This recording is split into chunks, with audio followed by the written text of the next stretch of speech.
Hi everyone, my name is David Rao and I'm the music teacher who blogs at makemomentsmatter.org. You can also find my ideas on Facebook, on Instagram, on Twitter, on Pinterest, on YouTube, and a variety of other platforms when you search for my name, David Rao, or Make Moments Matter. I'm so excited to be here tonight to share some lesson plans that I am let's just say these are not like, tried and true. I've been doing it for 10 years, lesson plans. These might crash and burn lesson plans, but I'm going to share them with you anyway to give you ideas of what I hope will happen, and I will report back as to whether those things actually happen or not. I don't know, but I'm going to talk a little bit tonight about my fourth graders, what I'm going to be planning to do with them with GarageBand on iPads, and how I'm hoping to incorporate that into a digital presentation, sort of in lieu of a concert for their class. So I'm going to be talking about that a little bit later. Stay tuned. I don't know I don't know if these lessons are going to be like so great. Like I hope so, but I'm going to be sharing them with you anyway, with the hope that things work great. And if you have great ideas along the way, please chime in so that I can modify my lessons as I go, so that they work even better, and take your recommendations, or so that other people out there who are watching can see your recommendations and can use them as well. So a couple quick things. Anytime I talk about a resource, an idea, something in these videos, I always link that on a page on my blog. You can go to makemomentsmatter.org and click the videos tab to find the links for the 2020-2021 Musical Mondays videos. Or if you're on Facebook or Instagram or YouTube, whatever, watching this, in the little caption for the video, or on Instagram, my link in profile, you can find a direct link to that links page in case you're interested. Okay, also, a couple updates about resources, because I know that we're always looking for more great resources. I added a brand new bundle of everything I've ever made this St. Patrick's Day. It's all in one bundle, all the interactive games and centers and bulletin boards and everything. So it's all there if you want it. I put a link to that on the links page. One thing I added this week, I've been doing all these interactive games all year. And I made a new interactive game for Treble, Clef, which I've never done before. So it's similar to the like collect the gems or the hearts or whatever the theme is. So this one's our St. Patrick's Day one. I'm gonna try and do it without getting like a shimmer on there. And kids can go through. So like the first round is just note names. So they read it and then they choose the one that's correct. If they choose the wrong one, I say they get a little squishy bird. It's a little kiwi bird, but anyway, they get a little squishy bird. If they get it right, then they get a shamrock. Yay! And then they go to the next challenge, right? So it's easy. First round is just letter names, and then when they get good, when they go to the next round, then they get full words, not names, full words like that, which they have to choose the right one. And then there's also like the inverse of that, where instead of like getting the notes on the staff, they get the word, and they have to choose the staff that's correct. So this one is GAB. They'd have to find GAB, and then if they get it right, they get a little shamrock. So it's just a fun little game. That's included in that pack if you're interested. That's a brand new thing I've never done before, and I only really have it in shamrocks. But I'm going to do it in non-holiday themes too, but I just haven't gotten there. Anyway, it's brand new this week. I just wanted to share with you in case you're interested and you want another resource that's out there.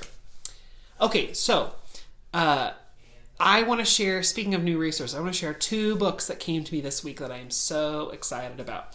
One of these books is not new. It's been around a long time. I asked in the fall, I was saying I need more books with Native peoples in them, with First Nations. I want more for my classroom, and so many of you recommended this book, Jingle Dancer. It's a great book. When I ordered it in like November, I think it was November, I ordered it. I didn't even get it on Amazon. I think I went to like the website of the publishing company and ordered it. And it was like, thank you so much. It'll be ready in 3 months. I don't know why. I think it just must have been they needed to do another print, another run on it. Anyway, so it came this last week, but it's been a long time. So I ordered it a super duper long time ago. I just got it, but I wanted to share just the first couple pages with you because it's a really cool book. Like I said, I don't know why it took so long. It was published in 2000. So you might be able to find it on a discount book website, like the ones I've shared before. But let me just share a couple pages with you. Tink, tink, tink, tink, sang cone-shaped jingle sewn to Grandma Wolf's dress. Every grandma bounce step brought clattering tinks as light blurred silver against jingles of tin. Jenny daydreamed at the kitchen table, tasting honey on fry bread, her heart beating to the brum, brum, brum, brum of the powwow drum. As moon kissed sun goodnight, Jenna shifted her head on Grandma Wolf's shoulder. I want to jingle dance too. Next powwow, you could dance, girls, Grandma Wolf answered, but we don't have enough time to mail order tins for rolling jingles. Again and again, Jenna watched a video of Grandma Wolf jingle dancing. When Grandma Bounce stepped on TV, Jenna Bounce stepped on family room carpet. But Jenna's dress would not be able to sing. It needed 4 rows of jingles. As sun-fetched morning, Jenna danced east to Great Aunt Sis's porch. Jenna's bounce steps crunched autumn leaves, but her steps didn't jingle. Once again, Great Aunt Sis told Jenna a Muskogee Creek story about Bat. Although other animals had said he was too small to make a difference, Bat won a ball game of flying high and catching a ball in his teeth. Rising sunlight reached through a window pane and flashed against, what was it, hanging in Aunt Sis's bedroom? Jingles on a dress, too long quiet. May I borrow enough jingles to make a row? Jenna asked, not wanting to take so many that Aunt Sis's dress would lose its voice. You may, Aunt Sis answered, rubbing her calves. My legs don't work so good anymore. Will you dance for me? I will, said Jenna with a kiss on Aunt Sis's cheek. Now Jenna's dress needed 3 more rows. So the story is Jenna going from like family member to family member. She goes and visits Mrs. Scott, who is across the street. And Miss Scott says, will you dance for me? And then she goes across to Cousin Elizabeth's apartment. And Elizabeth is too busy to go to the powwow. She says, will you dance for me? And then she goes, anyway, she's able to add the jingles to her dress, obviously, by the end. She dances in the powwow. And it's so cool because it connects everything that she's doing to the people who came before her. And I love the line where it says, brum, brum, brum, brum, sounded the drum at the powwow the next weekend. As light blurred silver, Jenna's jingles danced. For Great Aunt Sis, whose legs ached. For Mrs. Scott, who sold fry bread. For Elizabeth, who worked on her big case. And for Grandma Wolf, who warmed like sun. Tink, tink, tink, tink. It's a super cool book. It's one that I've heard lots about from lots of great people, so I know that many of you already use this in your classroom. But if you don't, I looked. It is in print. It's available on Amazon. The paperback version is like $8.99 or $7.99 or something. It's not expensive, but a super great book to add to your collection. The other cool thing you could do with books like this would be so simple if you wanted. There are so many videos online of powwows, of people dancing, people talking about the powwow and explaining and giving context. So you could absolutely pair this book with a video of culture bearers actually talking about and sharing online. So that'd be so cool to add to your classroom. This is a new one to me, but not to many of you, apparently. So I'm so excited to be able to share that one tonight. Another one that is new, is this one, which I totally love, called EGBDF, the Musical Yak. Now, I love a silly story with a good hook. I love puppets, right? So when Katie, the author of this book, reached out to me on Instagram and was like, hey, I'm a music teacher. I just made this book. Would you like to see it? I was like, of course. It sounds awesome. And so she sent me a copy, but I wanted to share it with you because it is amazing. So, Igabadiff, the Musical Yak. Let me just read just a couple pages of this delightful little tale. Okay. Oh, sorry. Have you heard of Musical Land? What about Rhythm River or the 8-Note Frog Band? Today I have a friend whom I want you to know, but don't be surprised if he won't say hello. He's a yickety yak with a heart made of gold. He's one of a kind, and that's the truest truth told. That being said, my friend is quite shy. I suppose as a yak, you might wonder why. He's shy until you get to know the guy, says this little camel. He comes from musical land where names are unique. To musicians, these names are easy to speak. Those who don't live in this musical place, they forget this yak's name, but never his face. Okay, sorry. They struggle to say his name the right way, which makes our friend sad day after day. Oh, of course I know him. He's one of a kind. He's the nicest yak that comes to mind. I remember his face, but his name I can't place. His face, F-A-C. Oh my gosh. Now don't be upset with my friend is so shy. You will like him, I'm sure. He's a talented guy. This musical yak's name is Igabadiff. I'll teach you how to say it so you don't go stiff. It said Igabadiff. Igabadiff. This yak's name's important just as everyone is, so show him respect and remember what's his. And then, okay, there's a little song that goes along with it. There was a yak from musical land, and Igabadiff was his name. Oh, okay, I love this for so many reasons. One, kids are going to learn it so fast.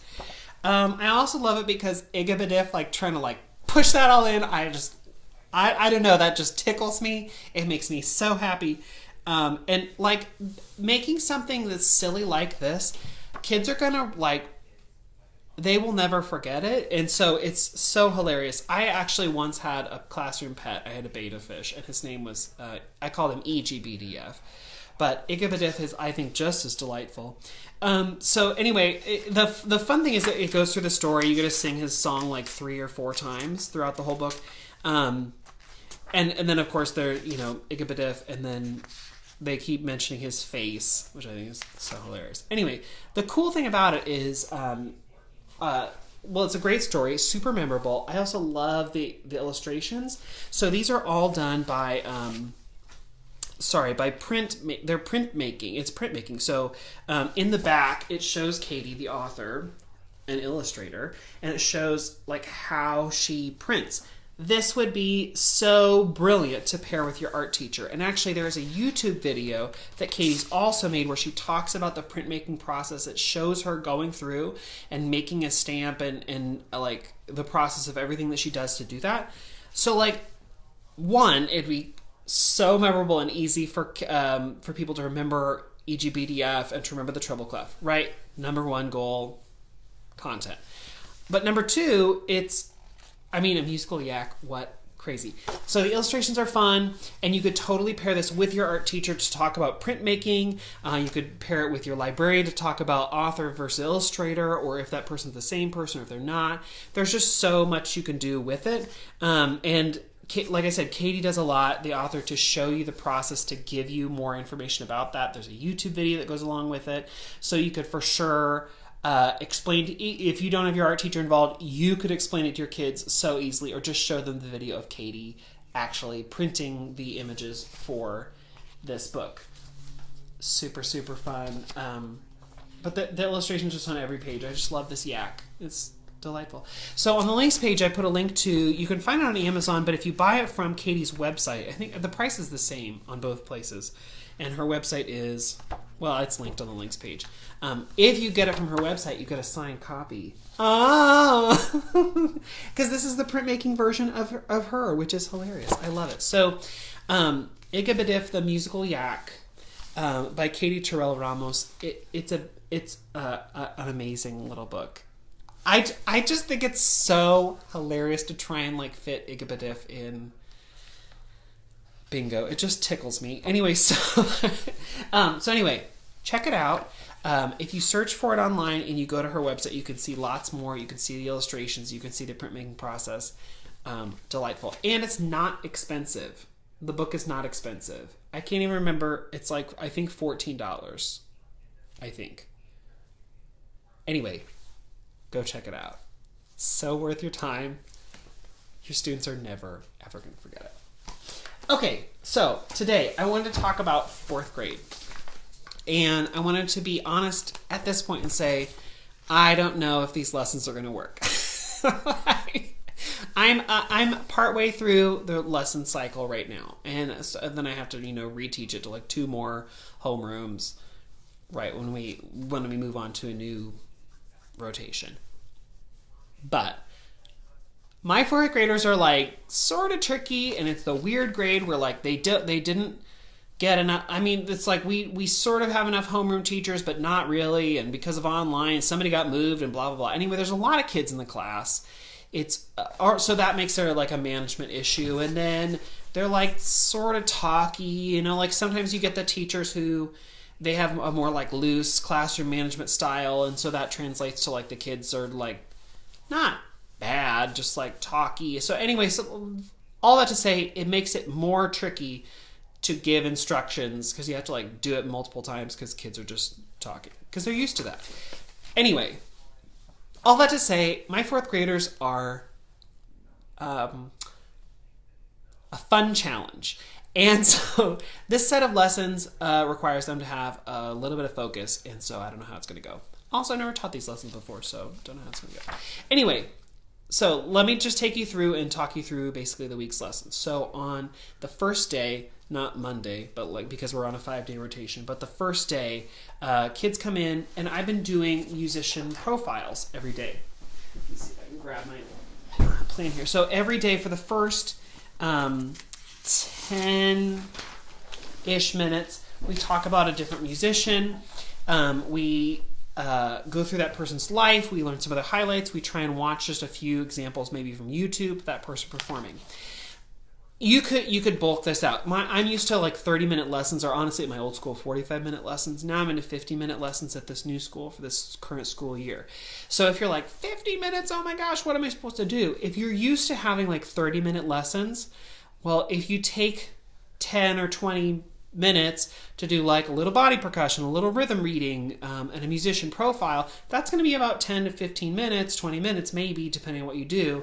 That'll fill up that first spot, and then you can just plow through your 30-minute lesson like normal. So if you're like, I got to take all my 30-minute lessons and modify them completely, no, you don't. You could just add this little bit at the front, give them a little bit more context and history, and then go through your regular 30-minute lessons. So at the beginning of the year when I was like, what am I going to do? Because I like have it timed out and I've got my pacing and I know, well, just add at the beginning. So at the beginning of every day, I have a musician profile, a musician spotlight, and then I go through lessons. So to just quickly tell you who my musicians are this week, my musician profiles this week, so the last time it was like Mozart and Beethoven, and then Ella Fitzgerald, Dizzy Gillespie, and somebody else, I think.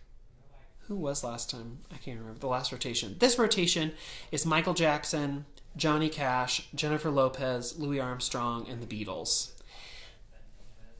I know the Beatles is not one person. It's a group. But anyway, it's been super fun. The kids have totally latched onto these profiles. With every single one, they're like, oh my gosh, I know so-and-so from whatever. Sometimes, I get worried, like, how am I going to find videos for so-and-so, or are they going to be on YouTube? So a couple cool examples. Michael Jackson, there are quite a few on his his YouTube page that are you're able to go and see. There's even like a 3-minute small cut of Thriller in case you don't want to show the whole 13-minute thing. But you can show that small version.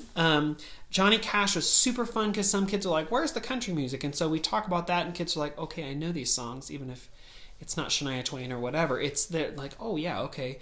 And so it's fun. They get a lot of cool context there.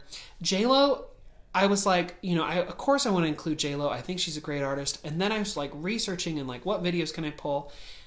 In the last year, she performed at the presidential inauguration. She performed at the Times Square at the ball drop. She performed at the Super Bowl. She performed like at the Oscars or something. Like there was, or some other major award show, the AMAs just a couple years ago. I mean, like she's performed so much recently. So you can find things and kids might be like, oh, I know her from XYZ because she's done a lot. And also because she performed at the inauguration, that video's on either the White House or like the Marine Band because they accompanied her. I can't remember which channel it's on, but you can find that video there. So there's some really great videos you can find.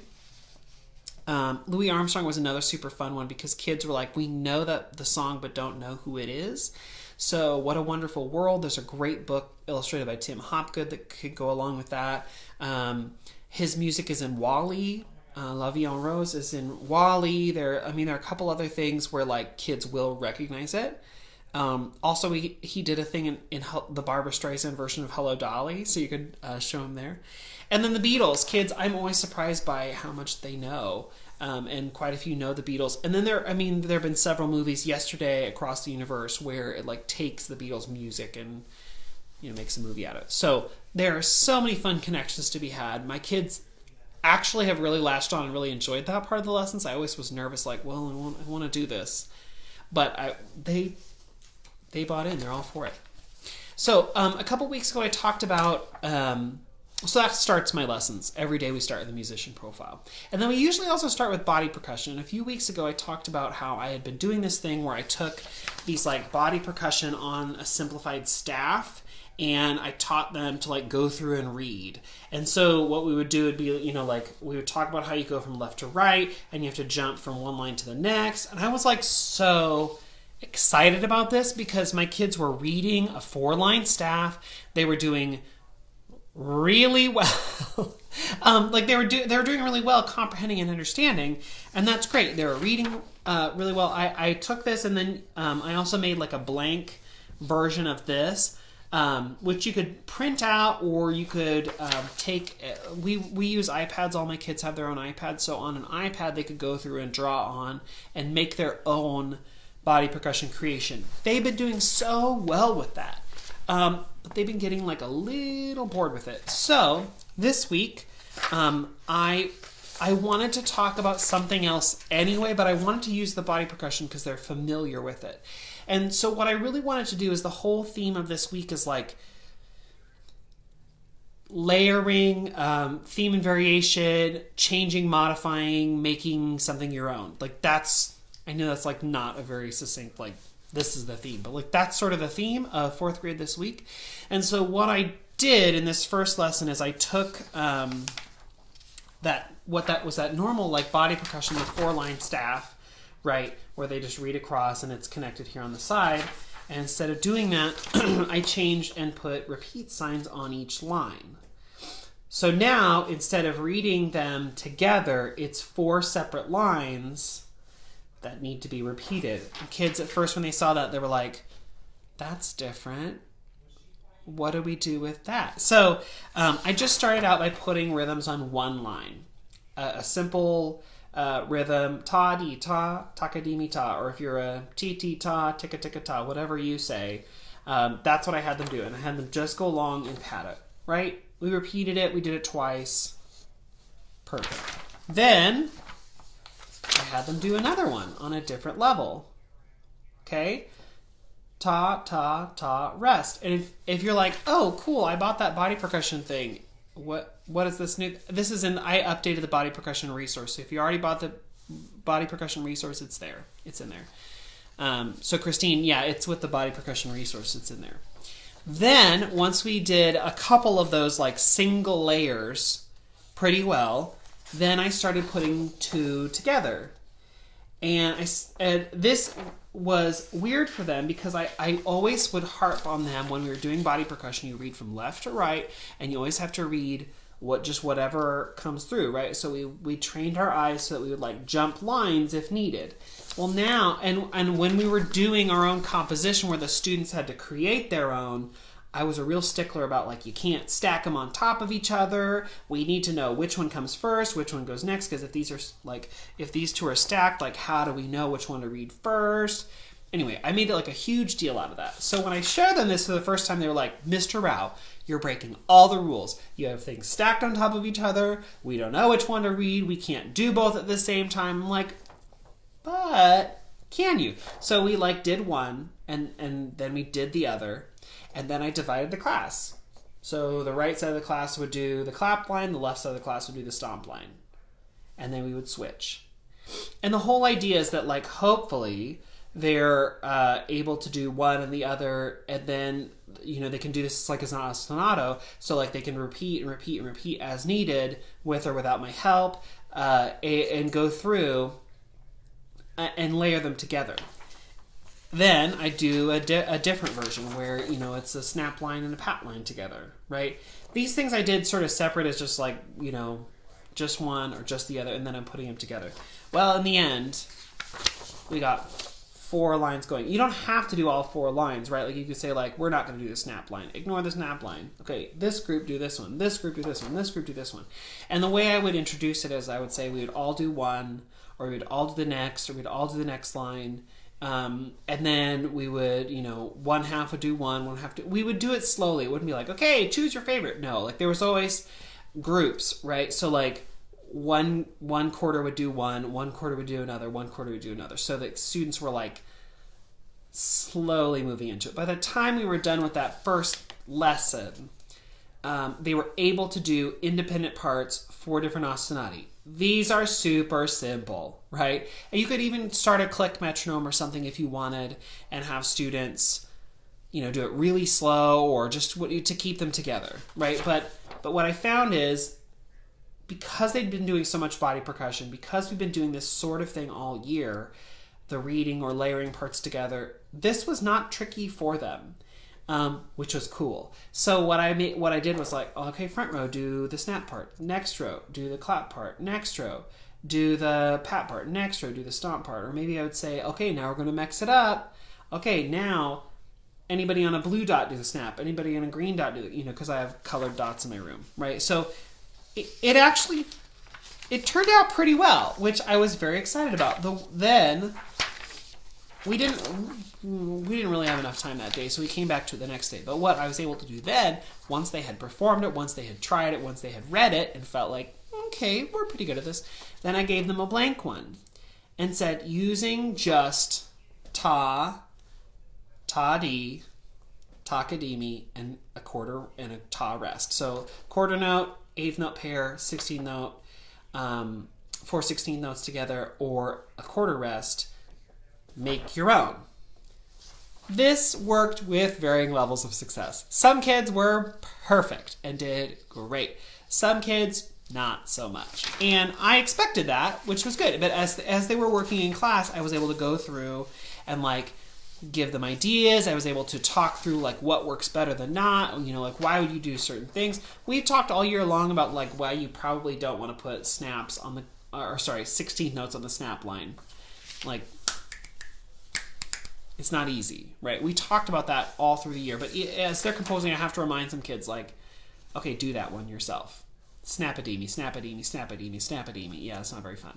Okay, so then we go and, we talked about choice. I also talked this time about, like, trying to line things up. So, like, the first beat of the measure sort of together, the second beat of the measure sort of together, the third beat sort of together, as much as possible, just to help with visual. So it actually was. Okay, I didn't get a lot of like fantastic examples out of it, but the lesson was really good because I was able to go around and fix a lot of things, work through a lot of things, and then the next day when we instead of just doing like a read it on the screen body percussion, I took some of the examples that kids had made and I projected those, and we were able to use their creation as sort of our warm up for the day.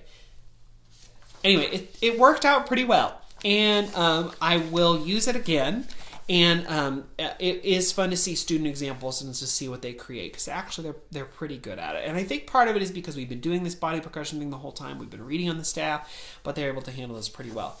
If you already bought the body percussion resource, I put these new images with the repeat signs on the end, the 4 separate staves, I put this in the bundle, so it's there. So if you already bought it, go back to TPT and download it, it's there. And the TPT resource, like I did make a PowerPoint, but I also gave you the individual slides so that you could be like, I want this one, and I want this one, and I want to move them around. Like I made it, it's not just a PDF where you're like, sorry, you got to scroll through to page 89 to get the one you want. You can pull out images as you want. So it's an option there for you if you want. So that's day 1 of 4th grade. And so the musician profile, and then doing the reading, doing the performing, where I project up and show them, and then having them create, that takes a while. And then we're going through and checking, and kids who are like, well, I finished early, what do I do? Guess what? Do a second one. Or, like we were able to go through and change and erase or whatever, or do it in another color. Or, like that seemed to satiate them. They were okay. We didn't have a lot of kids who finished early. Most of them are working on that for a while. Because then they knew that we might be doing them the following day. It was fun. And we were able to do their compositions. It went pretty well.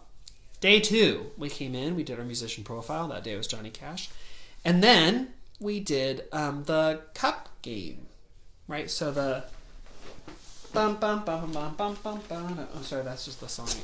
The clap, clap, tap, tap, tap, clap, bum, bum, clap, bum, bum, bum, bum, bum, bum. Right. So I bought these at the end of season sale a couple years ago. I bought these little plastic cups. They came in 3 colors at that time: red, green, and looks sort of Kwanzaa Christmassy. Anyway. I bought these cups at the end of a summer sale from Target. These were like camping cups. And when I got them on sale, it was like 6 for 40 cents or whatever. They weren't expensive to begin with. But these are better than just solo cups because they don't squash. Anyway, so what my kids do is we learn the cup routine, right?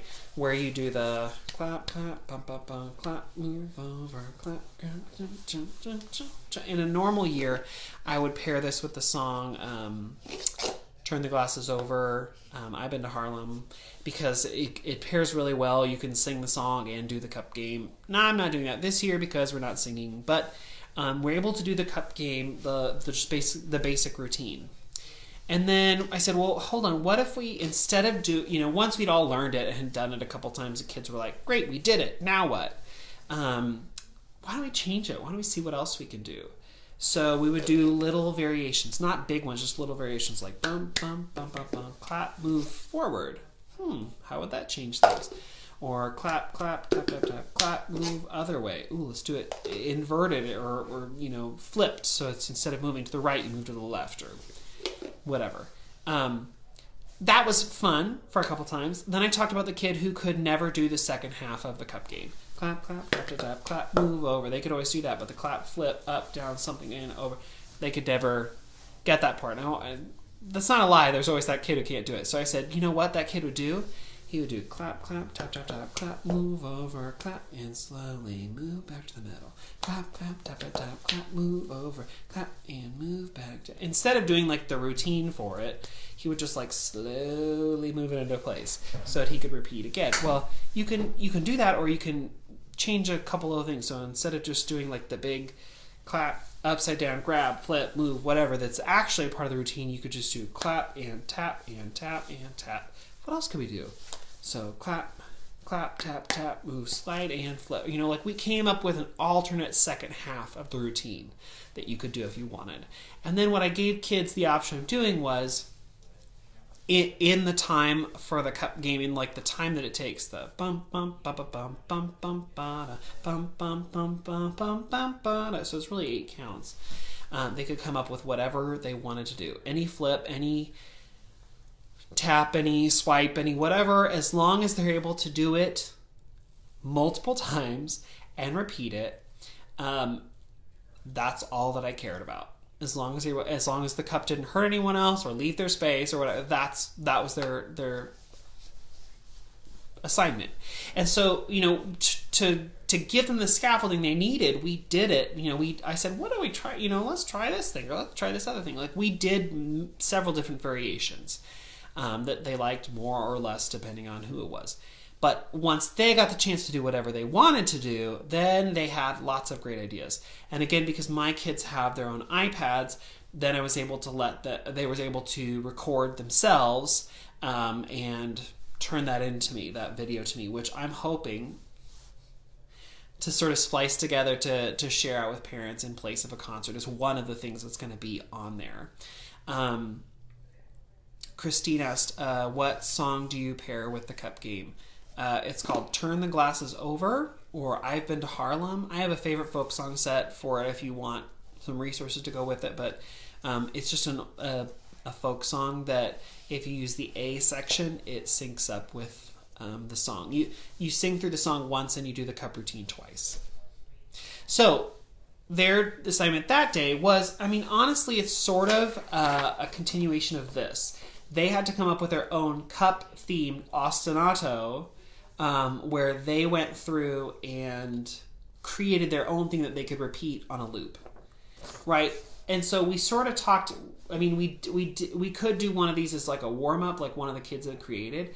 We could do one of their things that they had made, and then we could transition and they could see that like the cups thing is the same thing. It's just a repeating pattern. Like that's all you're doing. It doesn't have to be crazy complex. It can be simple. It's whatever you want it to be. But yeah, so that's what we did on day 2. They recorded themselves. They submitted that. That was their version of theme and variation for that day. Brittany's saying, is that on your links page when you post the video? It can be. I'm assuming you're talking about the favorite folk song set, I'm guessing. If that's what you're asking, then yeah, I can put that there if you'd like. I hadn't put it there, but I will put it there. Okay, so that's day 2 of Theme and Variation Week. Day 3 was today. And I'm so excited to see how it goes. Okay, so day 3 was today. As I mentioned, all my kids have iPads. I know that that's weird. Not most schools have a thing. Yes, Brittany, that's what I was talking about. I will put that on the links page. Not most people have a class set of iPads. My kids just all have them. It's like their device. And in case of a snow day, they take that home. We can use them in any subject, art, tech, library, gym, whatever they want. We can have the teacher to send them down with their iPad. Super blessed, I know. If you have a class set of iPads that you can borrow, that's something cool you can do. I'm going to talk about GarageBand and how I've used it today and how I plan to use it this week. Just keep in mind that like I'm in a weird situation where we all have iPads, so maybe you would need to modify this if you don't, or maybe you just scrap this. Maybe you just watch to see how I scaffold it. I don't know. You can choose what you want. So I'll admit, I have for years fought against people who say, well, just teach GarageBand. Or I'll be like, oh, cool, we all have these iPads. Can we load some music apps? Well, you've got GarageBand already on there. Why don't you use GarageBand? Usually that's a tech person who's telling me that. Usually that's not a music teacher telling me, just use GarageBand. Usually it's like a district tech person who's like, well, you got GarageBand. GarageBand is like if I was teaching someone to drive a car, GarageBand is like an 18-wheeler. Or like, it's like one of those trucks you use to move houses with. Maybe an 18-wheeler is the best example because you can like put a tanker on the back, or you can put a 43-foot box on the back. You can do lots of things, right? Like with a semi truck. GarageBand has too many options. It has too many things that you can do with it. It is too high powered for really what I want it to do. It gives no scaffolding. GarageBand is like, and maybe if your goal is like, give it to them and just let them do whatever they want. If that's your goal, cool. But I've never done that because I've never seen a way that I can get something out of it that it has a musical goal that wouldn't take me like 75 days to teach and work through. And so I've just never done it. But with the new GarageBand update, I was like, I don't know, there's some cool things, I'm going to try it. I still don't know if it's going to work. I'm just going to be honest with you. I still don't know if it's going to work. But I will show you what I am trying to do with it. Anyway, I still believe that there's way too much on GarageBand, and it is absolutely above the level of elementary school students. But I am hoping the way we use it will bring us a cool end product. Cross your fingers with me. Okay. Also, I brought my iPad to show you all what I'm doing, and I have this really cool iPad stand that I bought on Amazon to like hold it and show it. And I left it at school, so I'm just gonna have to set this on my music stand. Haha, awesome. All right, so let me flip around my camera, which always works so well. Just kidding, it never works well. Let me flip this around and try and show you all sort of what I'm up to with GarageBand. Ooh, okay, well, we'll see how that works. Sorry, it's going to take me just a second to get this set up. I'm going to flip that back. All right, cool. All right, let me put my iPad out here. Bear with me for a second. I'm just going to make sure it's working. Okay. Awesome.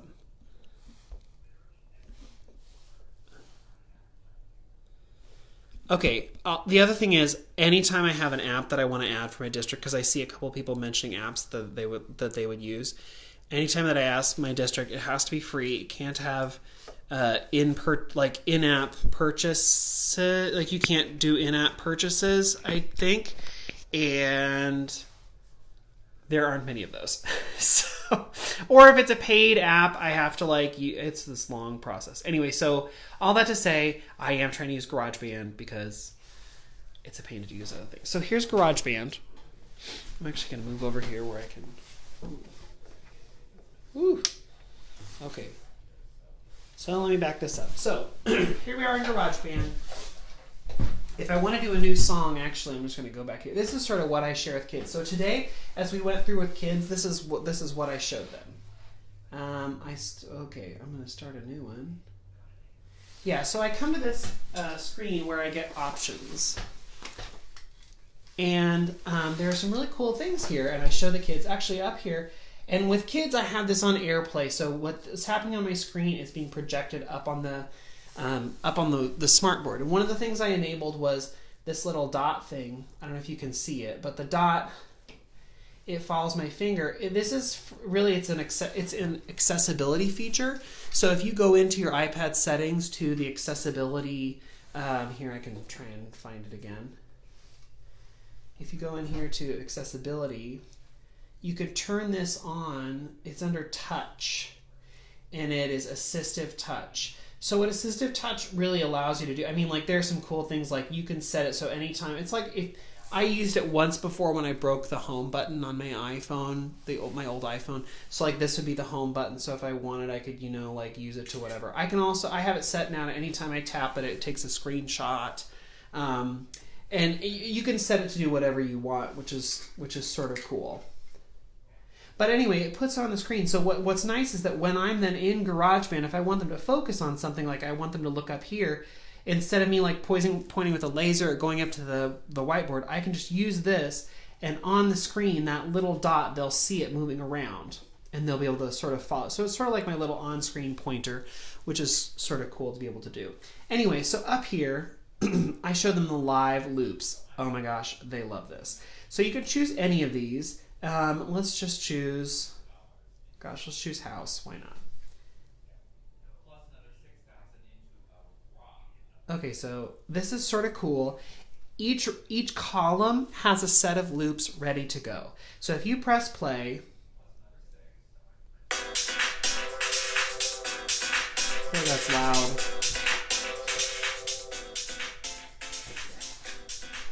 It'll just loop forever over there until you're ready to move on. So you can press the next column. That's obviously a shorter loop. And then it repeats. If you want to switch to a different loop, you can jump to a different loop. You do not have to go in order. All of these are preset, so the kids can just play around with whatever one they want. Depending on the loop, it might jump in the middle, it might jump at the end. Now you can play around with this. You can actually record this. So if you hit the little record button, it'll just record it, or you can stop. You can go back. So that's sort of cool. There are some really fun things that you can do. Oh, stop. I mean, you can go through and you shut things off. I mean, that's the thing about GarageBand. There are so many options, too many options for a fourth grade. And there's not like a simple, like, elementary one.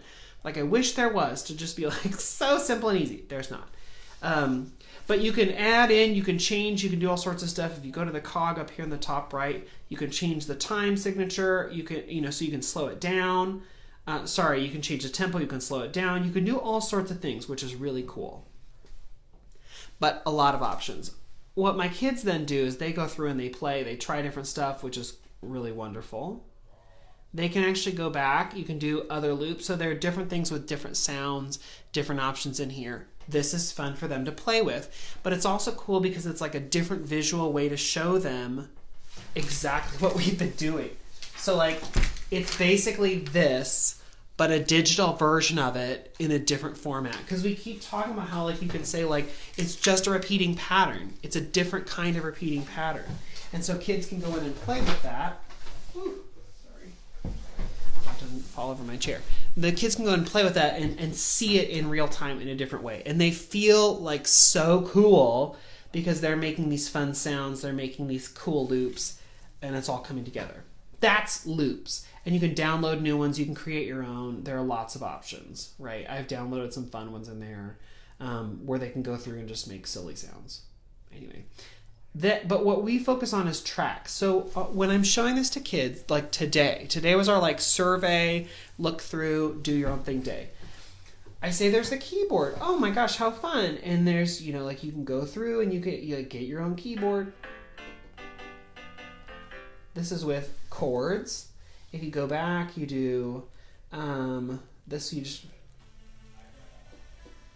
you get a synth keyboard, you can change things.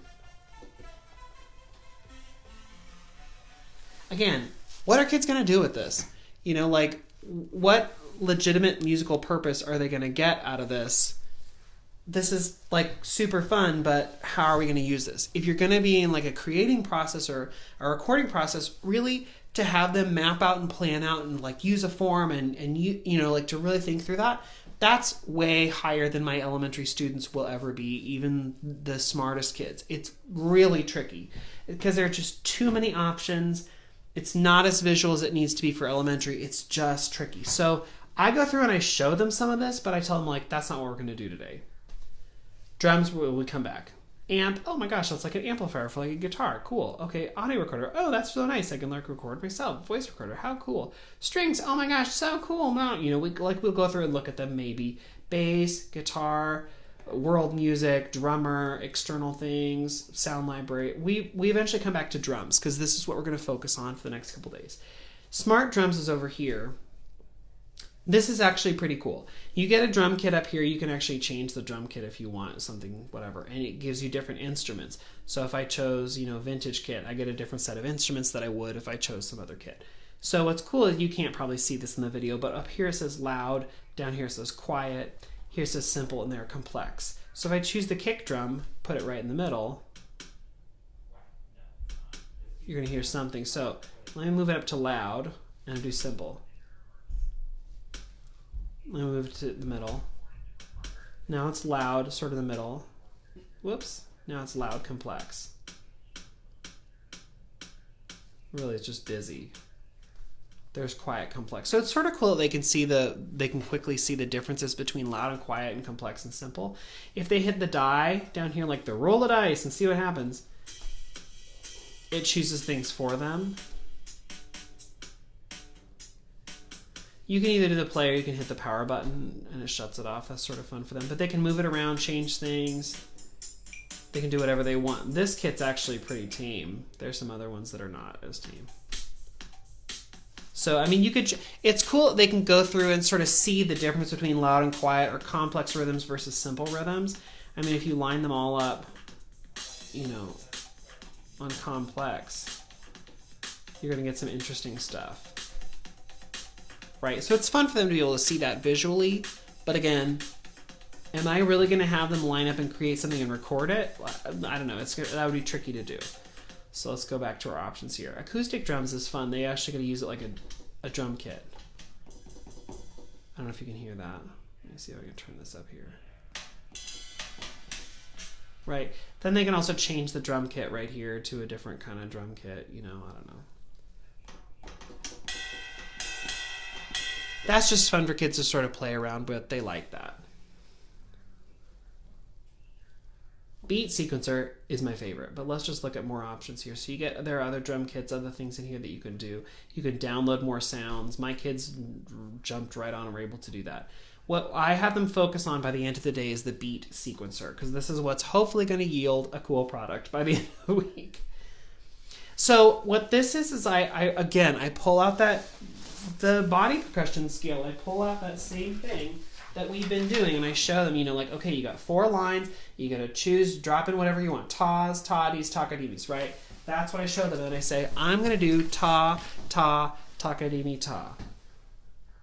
Okay, so ta, ta, takadimi, ta. I just made another way to show you ta, ta, takadimi, ta. Let's change it. Ta-di, ta-di, takadimi, ta. Cool, but I don't want it on that line. Let's move it. Ooh, sorry. Let's move it up here. Ta-di, ta-di, takadimi, ta. It's just another visual way for them to see that and to talk about how another way that you can do that idea of the ostinato pattern, because it keeps repeating, to do that pattern and just see it in another visual way. And I always say, like, okay, if I went through and I did every single one, it would be takadimi, takadimi, takadimi, takadimi, takadimi, takadimi, takadimi, takadimi. Ooh, that's the wrong one to choose. I also show that it's really simple to turn one off. So if you want to just turn off that line, you do that. If you want to just focus on just that line, you hit the little headphones. That's the only one that'll play. If there's color but it's muted, that means it will play. If there's no color at all, that means it will not play. Okay, so let's get those sort of out of there. Again, there's a little die, so you can hit random, see what comes up. That's fun. Another thing down here is that it gives you some pre-made samples.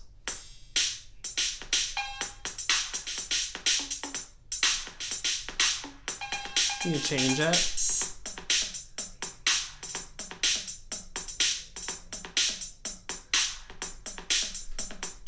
Right? So that's sort of cool that it comes through and gives you different things. I always show the kids up here on the little gear, if you go to tempo and you slow it down, it's going to give you a more manageable tempo. So actually what I do is I put up one of these little, pre-made things, and I change the tempo in real time. I show them.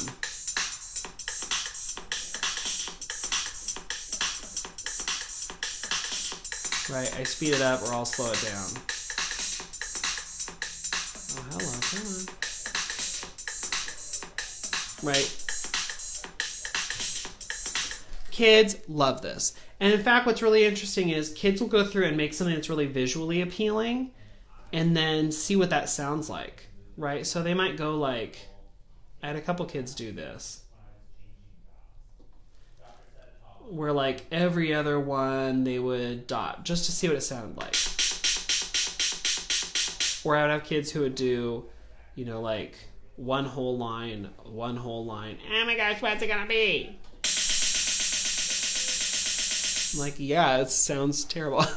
So, but kids are happy to do that. Kids like doing that, right? So, kids are happy playing around, making fun little patterns, right? But this is just day one. This is just like, try it out, see how it connects to body percussion, see how it connects to things that we've already learned, right? My ultimate goal is that, they will go in, and tomorrow I'm going to give them some time to do this. They're going to go in, they're going to create something that they like. They're going to set it at a tempo. We're all going to be at the same tempo. They're going to create something that they like, and then they're going to record it. And then they're going to share that recording. We're going to string them all together, and that's going to go into our grade level performance. It's going to basically be our grade level performance. One of the elements that we add. So instead of actually recording it through GarageBand, because I could press this thing right here and record it, I'm going to show them how to do a screen recording, because it's going to be way more interesting if the parents can see this. So once you enable that setting here in the settings, if you go in, oh gosh, I don't even know where it is. I think it's in Control Center. Yeah, if you add screen recording in the Control Center, then when you're here in GarageBand, you can just pull down your Control Center and there's an option to record. So let's say the kid has come up with something they really like. We'll shut it off. Yeah, so they find out something they really like. Okay, they made this, it's great, they spent time, they thought about it, they came up with one they really liked. Maybe they went and changed it. You can actually change the instruments here, you can change the kit, you can do all that stuff, right? Okay, they've figured out what they want. So if they want a different kit, they can go in there. And anyway, they created what they want. I pull down in the control center and I hit this button. 3, 2, 1. Now it's recording my screen. You can see right there, there's a little red thing recording my screen. I'm going to show my kids this, right? And so then what they're going to do is they're going to let it play through 4 times. This is a pre-made set, so it has 4 different sets here, right? But if my kids were going to do it, it'd probably just be one set of 4 beats. And they're going to stop, and then they're going to stop recording. And they're going to submit that to me. They're also going to submit like a 10, 15 second thing, well, probably longer, honestly, talking about what they created and why. And then I'm going to string that together and hope that it doesn't seem absolutely terrible. Share it with parents. And that's going to be one of the things in our grade level performance. Now, I'm going to turn this back around because I'm almost out of time. Okay, so, sorry. Okay, so here's the thing. It's going to take us probably, I don't know, several days. Well, there's that today was just the Explore Day. Tomorrow is the day where we talk about what you would choose, why you would choose that, how you can map that out, how you can make that look really nice, then do it. And then we also do a screen recording. And so like in that time, there's a lot to do and a lot of opportunity for error. My part as a teacher, their part is figuring out what they're doing, figuring out how to turn it in, how to record it. There's so many options for errors, and I am shaking in my boots. But I'm sure it's going to be such a crazy growth experience because I know, like, I've never done this, right? I think that it's going to be super fun to try it out with kids. I think that I'm going to head off at the pass some of the craziness by showing them what is involved in GarageBand and some of the loops and some of the things they can do, because they'll go back and play with that later. But if I show them that now, and I'm like, here's this thing, that, you know, they could work some of that through that together. If I show them just the options that they need to create something really cool, I hope that they will. I don't know if it's going to work. Pray for me and my students. But anyway, so I think it's going to work great. But I think that there are going to be too many times where they're like, how do I change this? How do I flip this? I don't know, but I know. It's like my equivalent is like finale. Because I know so many music teachers are like, I just want to notate Liliza Jane. Why can't I just get like a one line? Why can't I do that? There are 300,000 options.